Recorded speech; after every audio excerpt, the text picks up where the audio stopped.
In this episode, I have Jared and Aron from Recovery for Athletes joining me to discuss recovery. These brothers know all about recovery, considering not too long ago, they were traveling on tour playing professional tennis. Now they are helping fellow athletes and the average person navigate the world of recovery products with their firsthand experiences.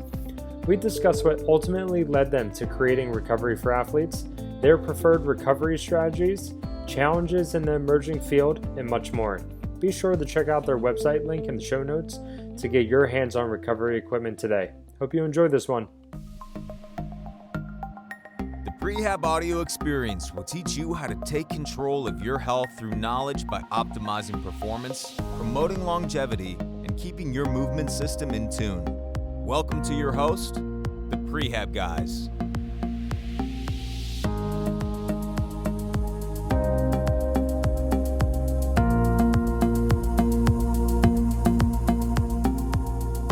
All right, so I have Jared and Aron, the founders of Recovery for Athletes. They're joining us today on the podcast.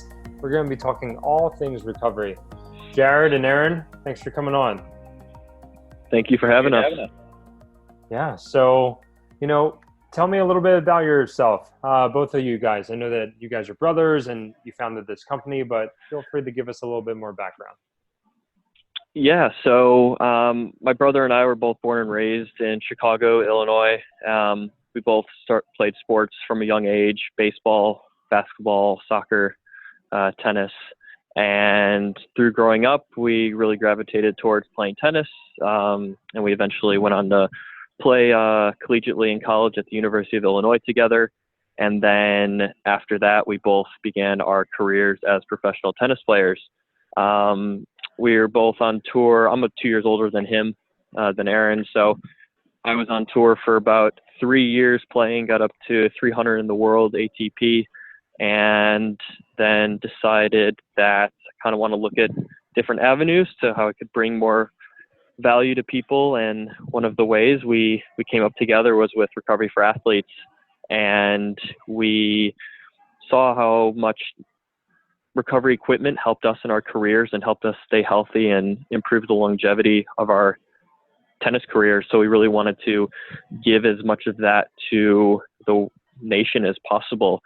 And that's how this kind of baby became what it is now. And we're just continuing to grow and looking forward to helping as many athletes out there as possible.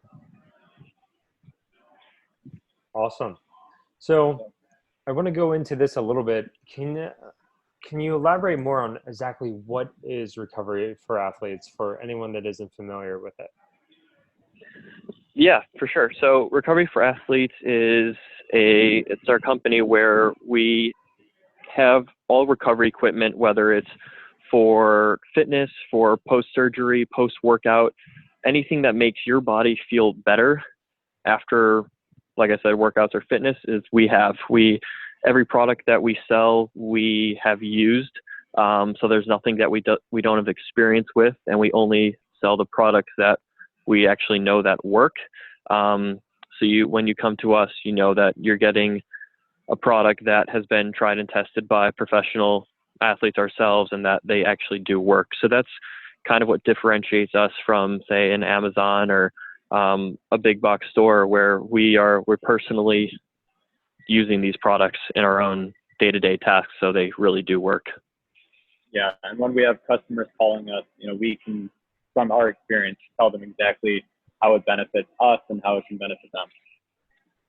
Yeah, so I want to dive into that a little bit more because I think it's really cool, your guys' background and what ultimately led you to build the business that you guys created.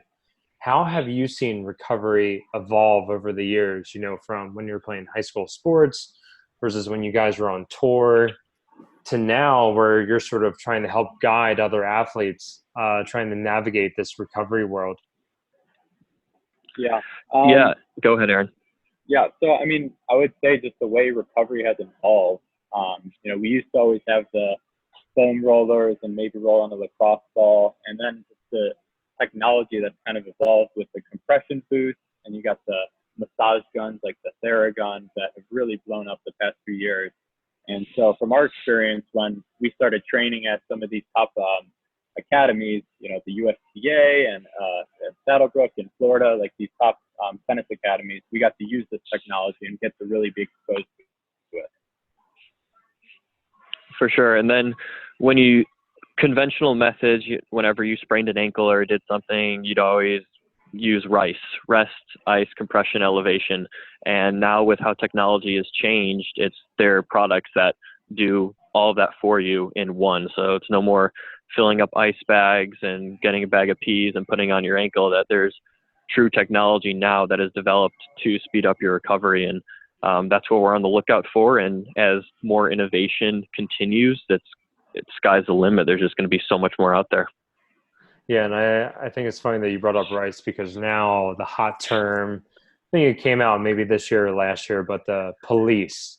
So now it's, let's move to police versus rice. And I think you guys hit on the nail. I mean, I remember growing up playing high school soccer or going to tournaments, and recovery was, okay, let's eat some orange slices during the game. Let's grab a Pop-Tart after the game. Exactly. Exactly, yeah. Wait until the next game. And maybe that was recovery. Yeah. So do both of you guys still play tennis today? Right now we are kind of on a hiatus, I would say, at the moment. Just with the business growing at this rate, this is supposed to kind of be a little side fund for our career, but now it's actually taken off where we've been on hiatus. So I've actually been injured the past few months, so it's actually been kind of nice. But yeah, Jared, you can take it. Yeah. So there's a lot of change and development in the ATP Tour and the structuring and everything. I won't get into all of that. But it kind of opened my eyes to different avenues. And when I was on tour, it was, you were playing your matches, practicing, but then you'd be in your hotel room for 8-9 hours a day. And I was able to work a lot on the site, and eventually it grew to this full-time position. So I actually haven't touched a racket in about 3 months, and I might come back in February or March time, but truly haven't decided yet. Just as it's tough traveling all the time on tour, and this has just been something that's pretty refreshing, and it's been a lot of fun. And tennis beats the body up. I mean, when you talk about repetitive stress, like tennis is right up there with some of those other sports. For sure. Yeah. The pounding, I mean, the cross training, everything you have to do, there's no real off season either. You're playing 11 months out of the year, and then when you're not playing, you're training. So your body really doesn't ever have a break. We only had a break probably once or twice a week, usually once on a Sunday, because we were training every single day. Because if you don't hit for a couple of days, you lose it a lot. So it's a really tough sport on your body, and that's kind of why recovery was always in our mind, because we had to use it every single day. And that's kind of how else this happened. Yeah. Was there, go ahead. No, yeah. And just don't forget to mention like the amount of stress and the mental strain from tennis. I mean, 90 to 95% mental, the sport. So we've really had to go through a lot. Yep. Yeah. It's because I like to golf. I never got into tennis, but I feel like golf and tennis, they have some of their similarities. Tennis is definitely way harder on the body, but it's a mental game because you're competing with yourself as well as you're competing with other people out there. So correct. It's one of those sports. So was there a specific experience or moment when you guys were like, why don't we help other athletes really figure out this whole recovery thing?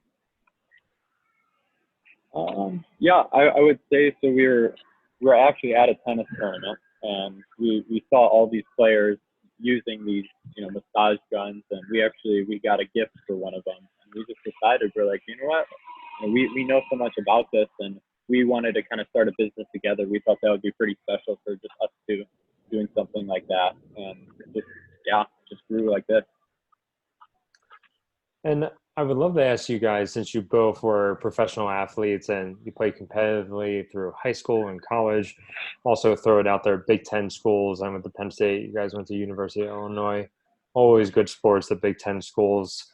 But, a lot of these products, a lot of these tools, if you ask some people, they're like, hey, it's another tool in the toolbox. Or I listened to a really good podcast one time, and they talked about how it's just recovery is almost like a ritual. So, and you see different players, like, some players may go off into their own little routine in the pregame, or what they're doing in between matches or in between games compared to what our other players doing. I would just love for you guys to share some insight as to if you had recovery rituals, or as this whole recovery overtake has evolved, how do you see some of these products that you guys are helping to get out to players and athletes, how it's helping these recovery rituals, or just complementing them? Yeah, so I think the most important thing to realize is that everybody's different in how their body reacts to different modalities. And that's something that I learned throughout my career. I had a hip labrum issue, FAI, and I was told by 5 different doctors and different physical therapists and everything how I should be treating my hip. And then I also had this thing called Kienbach's disease in my wrist, where from playing tennis, I developed this lunate inflammation, and they put me in a cast. They wanted me to put me in a cast for 6 weeks and all of this, but I wasn't listening to my body. And I decided that, you know what, they want me to do this, but my body's so much different.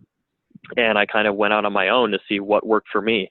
And so I think with recovery, it's something where there is no one size fit all. I think that some of the routines you have to develop on your own and see what works and what doesn't. So some people, they'll order a massage gun and some people will love it and some people hate it. But the other person, they might like a different modality or something like that. So for me, a lot of it was getting structured with my eating habits, post-match, pre-match recovery, and just getting into something that became autonomous for me. So it was having perfect breakfast, not perfect breakfast, but is what I thought was for me, because my body is different than someone else's. So that was carbs and protein and getting some veggies and fruit. And then post-workout, stretching didn't do too much for me. So I get on the bike. I go on the bike for 20 minutes, do a recovery cool down, and then do an ice bath. And that worked for me. So I probably went off on a tangent there a little bit, but that's kind of what recovery did for me.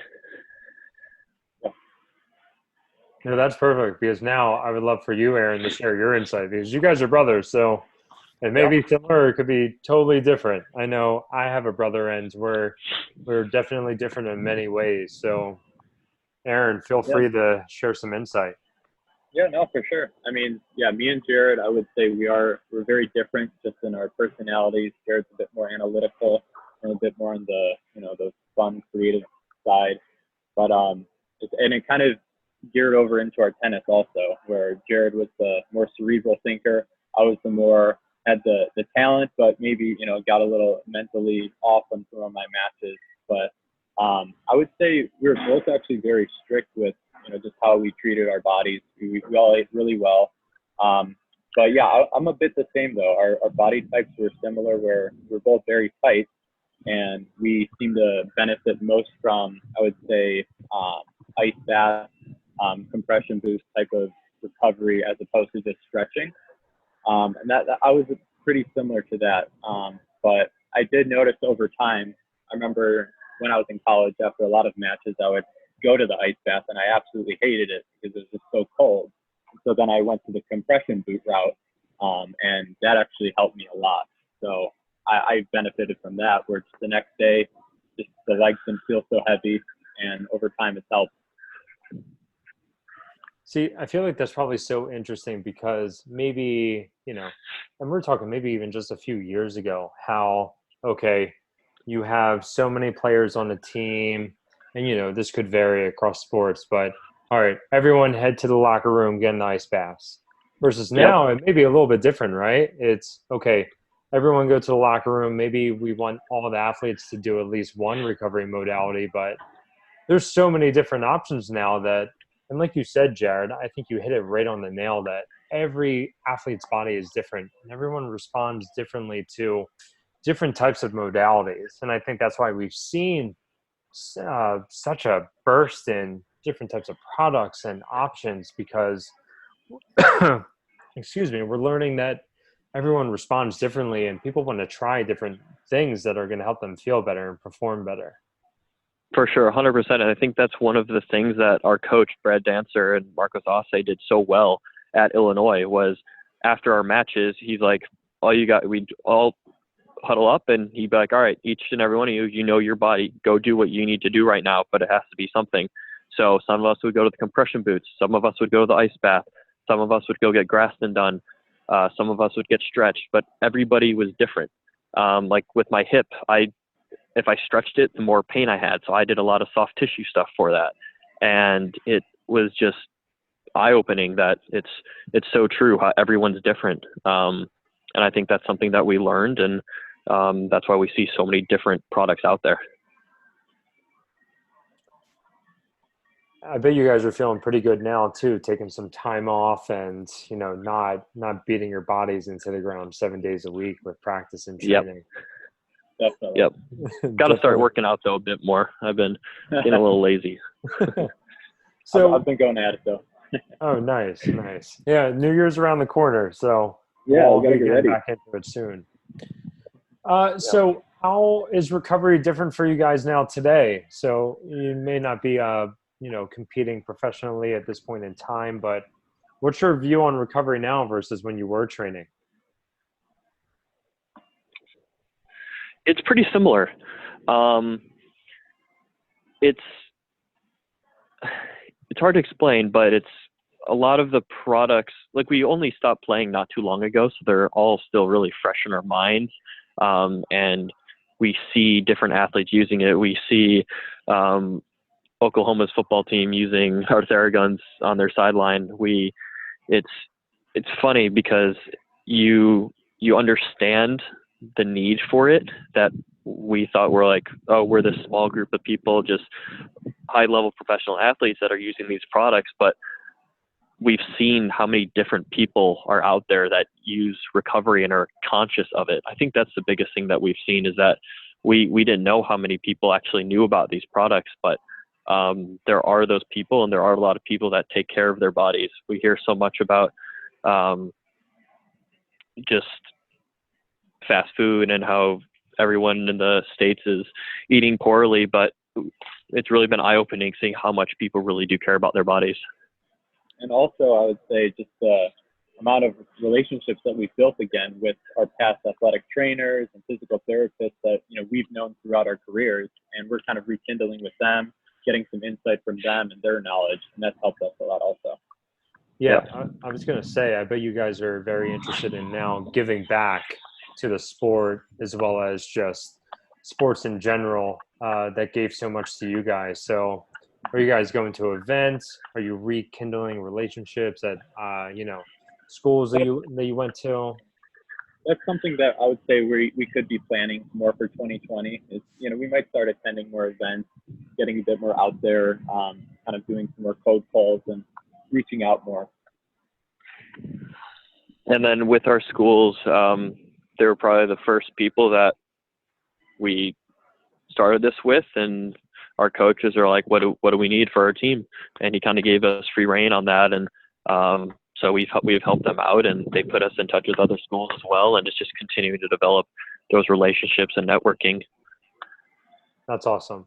Yeah, I think it's always interesting because, from my perspective as a clinician working with athletes, I'm giving them as much science as I can or experience with working with this type of athlete or the issue that the person may be dealing with. But you guys have a whole different perspective to be relating to these athletes if they're asking you guys recovery questions. Correct. Yep.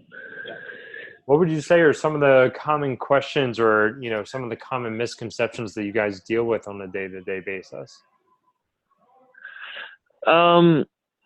People that they're worried that certain modalities will hurt them.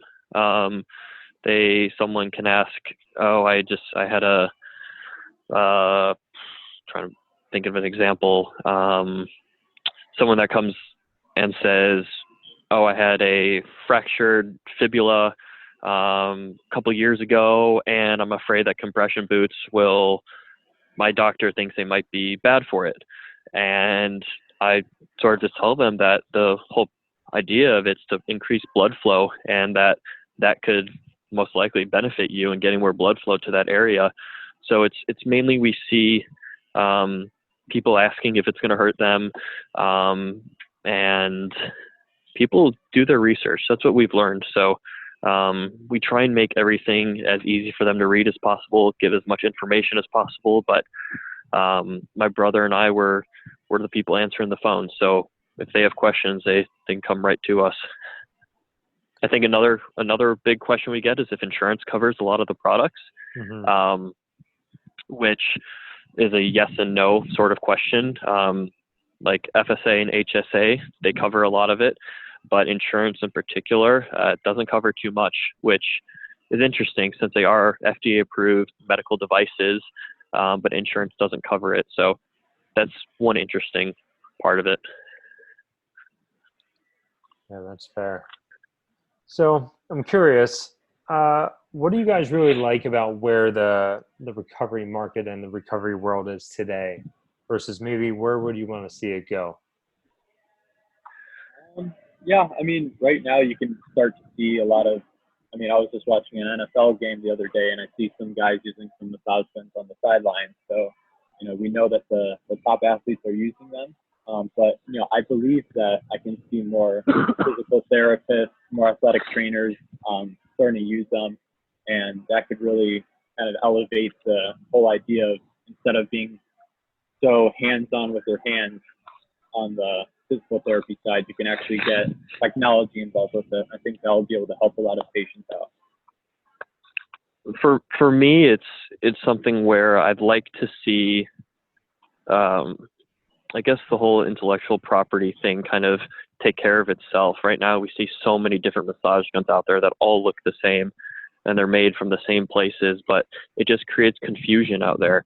Instead of having companies that are working and creating their own products, it's something where it just creates more confusion out there. And then if we care so much about each other's bodies, then we should really develop the best technology for certain modalities. And you see that a lot in a lot of companies, but it's just something that's caught my eye a little bit.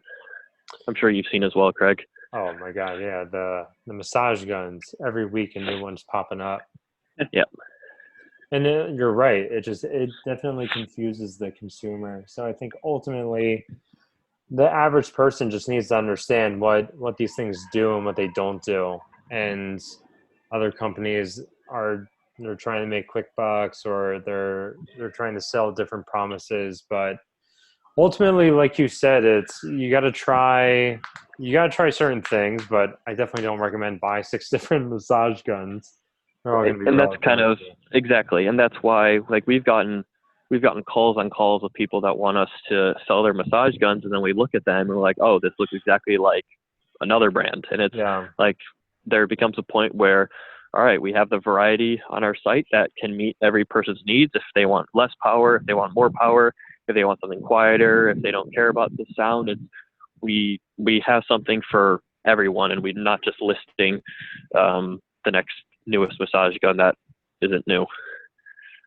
Yeah, you guys are taking on a big role with trying to educate the public about this stuff, and I think that's great because, like you said, everyone's seen it on national television. People are using these different modalities right on the sidelines. The cameras are zooming in on the players using them, so it's stirring a lot of interest for the average consumer, but definitely for athletes at all age levels and competition levels. For sure. And then you kind of asked where we see it going in the future, and you just reminded me with that comment that we want to kind of be something where, yes, there are these products, but there's no real instructions on how to use them or the science behind them. Someone just buys a massage gun and just starts using it, but they're specific vibration technologies and it's like the reason behind it and how to exactly use it, which is something that we want to develop and giving more content to our customers. Yeah, because it's knowledge, right? People are coming to your website, they're seeing this knowledge and they're learning, okay, this tool sounds like it's the right thing for me, but then ultimately, how are these people going to execute? And sometimes just the instructions that the products come with, and they don't always do the job. Yeah. All right, well, cool. Thank you guys so much for your time. I would love to conclude with one question. We ask this to all of our members that come on and join the podcast. What does prehab mean to you? Prehab to me is taking care of your body before and post practice with the little movements, not pushing big weight, not big time endurance thing, but it's working on the little things that prepare your body to take on added stress. Yeah, I mean, for me, exactly. I believe it's the little things where there's so many muscles in your body, and a lot of people try to work out the big muscles where they work on the quads and the hamstring, but there's way more than that where it's getting more acute to what you're trying to work on. That's what I believe is working on prehab. And hey, who better than to ask two pro athletes here? So, all right, guys, thank you so much. Anything that you would like to conclude on? For everyone tuning in, we'll definitely be including Recovery for Athletes link in the show notes. We'll be sending you guys products that we really like. We'll add those in the show notes as well, and any of their contact information if you guys have questions or concerns. Jared and Aron, anything that you would like to conclude on? Nope. I mean, just thank you for having us. We love what you guys are doing and the mind, body, and everything. So we appreciate you guys and are glad that we can just be a branch to who you guys are. I love it. All right, guys. Thank you so much. This was a fun one. We appreciate it. Thanks for tuning in to this podcast. Be sure to check out Recovery for Athletes website by clicking the link in the show notes to get your recovery products today. If you enjoyed this podcast, please rate, review, and subscribe to our podcast. It would absolutely mean the world to us. Also, please feel free to drop a comment if you'd like to hear about other topics or if you would like us to interview other people. Take care.